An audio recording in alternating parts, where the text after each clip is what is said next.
សូមស្វាគមន៍ទាំងអស់គ្នាមកកាន់វីដេអូលើកទី2នៃចុងសប្តាហ៍ជាមួយនឹងបងជាថ្មីម្ដងទៀតបាទពេលនេះកំពុងតែរៀបចំចេញដំណើរទៅហើយ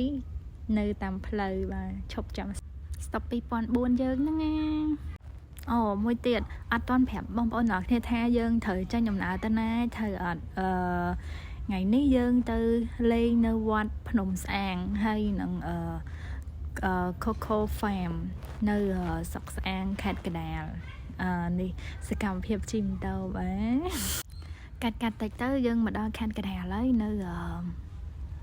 មកព្រះនរាយណ៍ហើយយើងទៅត្រង់ទៀតបាទបន្ទាប់ពីចេញពីខេត្តកណ្ដាលមកអញ្ចឹងយើងឆ្ពោះទៅកាន់បមូលតាខ្មៅចេះទៅត្រង់អញ្ចឹងមើលតាមវីដេអូហ្នឹងណាកុំថាខ្ញុំនិយាយច្រើនពេក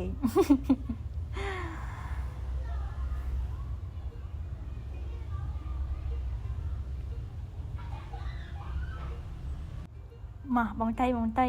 សុំភាពសប្បាយរីករាយតិចមកបងកុំឲ្យប្លុកខ្ញុំសាបពេកឥ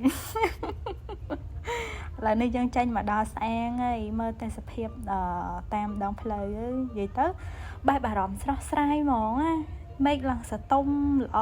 ហើយនេះយើងបានមកដល់ហើយអ្នកនាំផ្លូវបងឆៅបវ័នបាទប្រុសស្អាតប្រចាំស្រុកស្អាងយើងហ្នឹងចង់និយាយចឹងឯងអ្នកនាំផ្លូវអ្នកនាំវត្តភ្នំស្អាង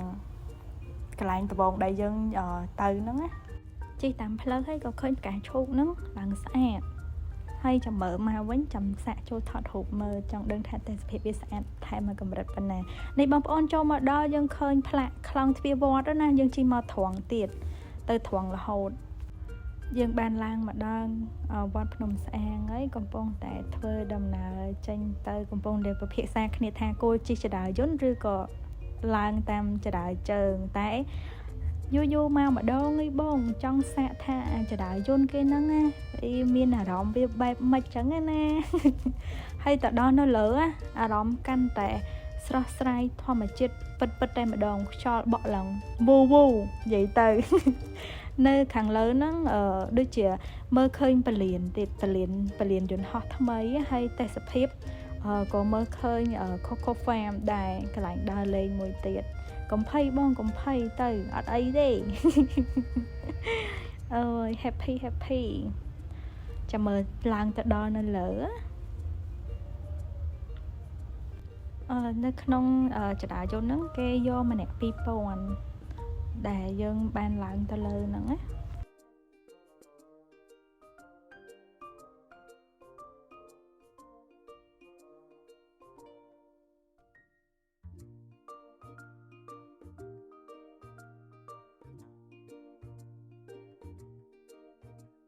នៅកន្លែងនេះទេសភាពយើងមើលពីខាងលើទៅឃើញកន្លែងយើងដើរលេងមួយទៀត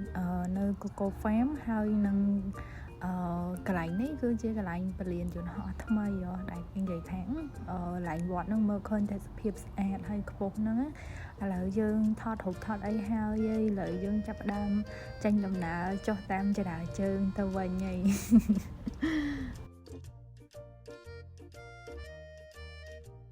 ឥឡូវថាមកដល់លេខកុំឲ្យម្លងអញ្ចឹងយើងមកឡើងចកាឈូកឥឡូវហ្នឹងសាចូលនៅនឹងសិនថាវាអូខេអត់តែមានអីបងប្អូនអ្នកគ្នាចូលមកគឺស្អាតមែនតើហើយនេះគឺគាត់អ្នកម្ចាស់ចកាគាត់មកតាមយើងមកបេះឈូកឲ្យដោយសារយើងទិញឈូកដែរអញ្ចឹងគាត់មកជាមួយយើងបេះឈូកឲ្យយើងហ្មង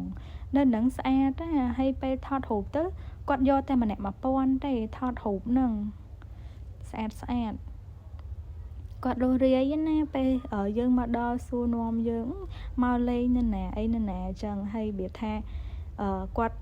និយាយទៅគាត់បេះឈូកឲ្យឡើងច្រើន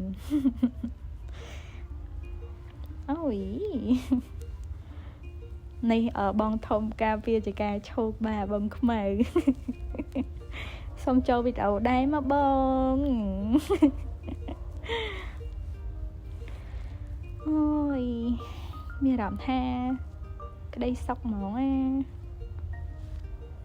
ហូបឈូកអត់នេះហូបឈូកអត់ចា បន្ទាប់ពីយើងបានថតរូបនៅចកាឈុកហើយយើងបន្តដំណើរទៅកន្លែងទី2របស់យើងគឺ Coco Farm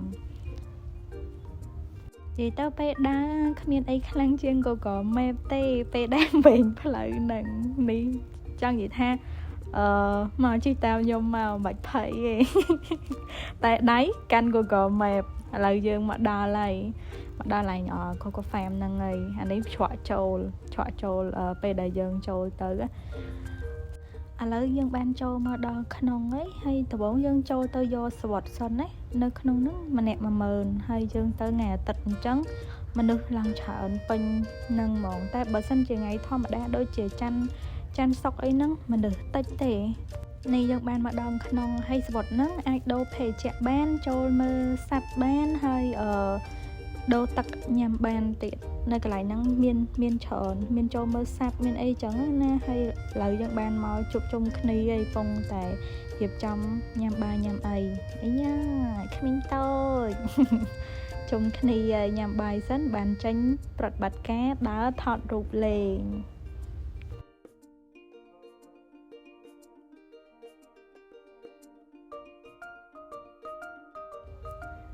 ជិះរថភ្លើងហើយក្មេងៗគាត់ជិះរថភ្លើងចេញដំណើរទៅគេមានស្ពានយល់ហើយកន្លែងថតរូបច្រើននិយាយទៅដាក់ចូលអត់អស់ទេមានញ៉ាំអីនៅលើទឹកចឹងណាហើយនេះយើងបានដើរទៅកន្លែងសួនសត្វមួយកន្លែងតោះយើងទៅទស្សនានៅសួនសត្វម្ដង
ដើរទៅឡើងភ័យចំអាមួយនេះមិនបាននៅក្រៅចឹងមិនអត់ជាប់នៅធុងចឹង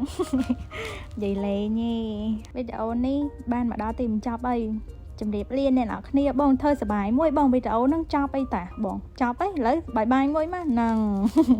បាយអ្នកនរគ្នា